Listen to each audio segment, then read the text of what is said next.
if the heart has more resiliency, adaptability, the better it's going to stay in health and in shape so that it can adapt easily.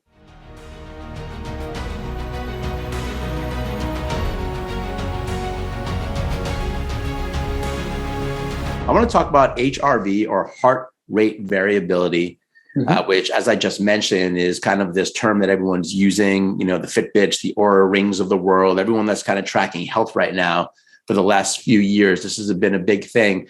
But when we talked, you shined a light about what it really is. What is heart rate variability? You know, technically, I mean, I think it helps to understand technically what it is. So can you describe that and then lend it into how this kind of helps our health to understand what it is?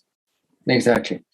Okay, heart rate variability, as we call it, HRV, is very trendy, actually. Yes, there's a lot of studies on it, and it would take so much time to go through everything to be sure that what we can understand from it. But basically, it's kind of simple, actually. Our heart doesn't beat the same rate at between each individual heartbeat. Sorry. So meaning that the duration between two heartbeats is never the same. It's basically only that, what a heart rate variability means. It can fluctuate over time. And there are many factors actually influencing the heart rate, decreasing it, speeding it, stress, lifestyle. There's many factors that can actually have an impact when we breathe, when we walk, when we do training, anything that can change the heartbeat. And that's what we call a heart rate variability. Okay, so let's talk about, let's get a little bit geeky scientific on it, because, you know, I've seen you do a presentation and there's charts of showing the actual heart rate. First off, really cool. Like the fact that our heart rate's like our fingerprint, like it never beats the same way, you know, each time. Okay, so got that. That's heart rate variability. But I know we don't have a chart here, but, you know, when you're looking at heart rate variability, let's say on a graph, there's a peak, right? And then there's a trough, or the bottom part, right? And there's an amplitude where the heart is kind of going through this. So talk about that heart rate variability from that standpoint, because there's benefit actually in expanding how high the heart rate goes and how low it goes, right? I mean, that's how we would use it. So describe the actual kind of chart, if you could, so we can understand. Sure. If we can just actually measure the time between each heartbeat, we have one point. This point we can, for time, we have different points, and it goes up and goes down because the frequency of the heartbeat, it's higher and then it's lower, etc., etc. We have this chart that we can have, as you're mentioning, and we can actually calculate with very simple and very simplistic way. There's way more complex way to do it, but basically we can see the maximum and the minimum at which at the level that the heart can beat at rest. Of course, when we go into training, we go higher and so on, but that's not basically what HRV means. Usually we measure it at rest. So at rest, the heart can go as high and as low as the frequency. Got it. And why we use that, it means that the higher difference between this maximum and minimum means that the heart has more adaptability, call it as you want it, as resiliency, so that it can adapt to any kind of situation, any stress, anything happening. The more the difference is, the more resiliency is.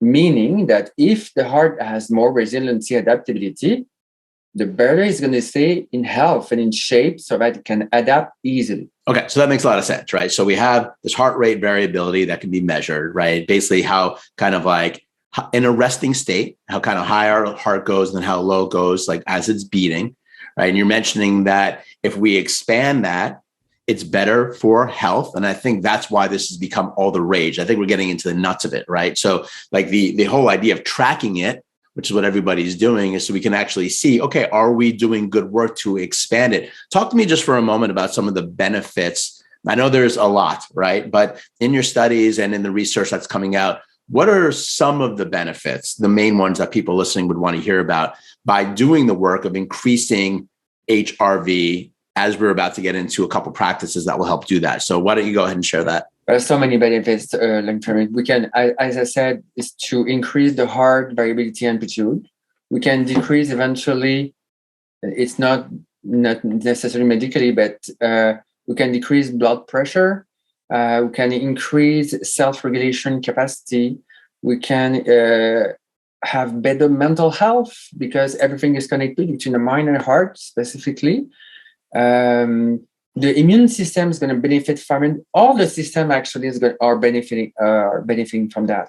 As long as the heart, which is a center, is the centerpiece of our own system. If the heart stops and it's not healthy, the whole system is not going to function properly.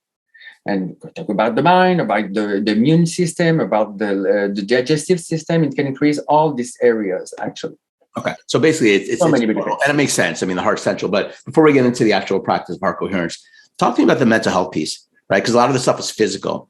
You know, in your research and your understanding, what you've seen out there, are there studies, like scientific studies that are showing that, yeah, HRV, you know, the health of the heart is related to our mental health? Because we're obviously living in a global circumstance where mental health is becoming a huge issue, right? So I think we want to understand as we get into the practices, can we also not just improve our physicality, but does this actually help our mind? You know, what have you seen out there? It's so many benefits for mental health. We can really, by choosing to improve HRV through different means that we're going to talk about heart coherence afterwards, but we can get into calmer situation faster. We can stay in control of our reactions, and we can actually avoid reacting and before and put more action into practice. I saw there was this one study I did with a student. She was doing osteopathy, but it's one way to improve HRV, and she was doing it with a participant, from the spectrum of autism. And actually, the crises were decreasing a lot. So even that, with someone really affected by knocking his head on the wall from some time because it can go through that far, we can actually decrease the number of times he's doing it. And it's very far from what we can achieve, of course, but all this, if we can achieve that we can achieve also lower for our own mental health. It's to be calmer. How you say it? I don't know. I've seen so many great things lately. I'm going to take for an example. I was doing this coaching with heart coherence and EFT with one specific person. She was going through a depression after a tumor, in a brain tumor. And after doing this, after a few weeks, she was out of the depression, and she was actually writing down her own one-woman show. One-woman show. So that's basically, we can go through anxiety, through depression with that. It has so many benefits and simple to use. It's very simple. Okay, so let me just recap, and then we're going to get into the practice, right?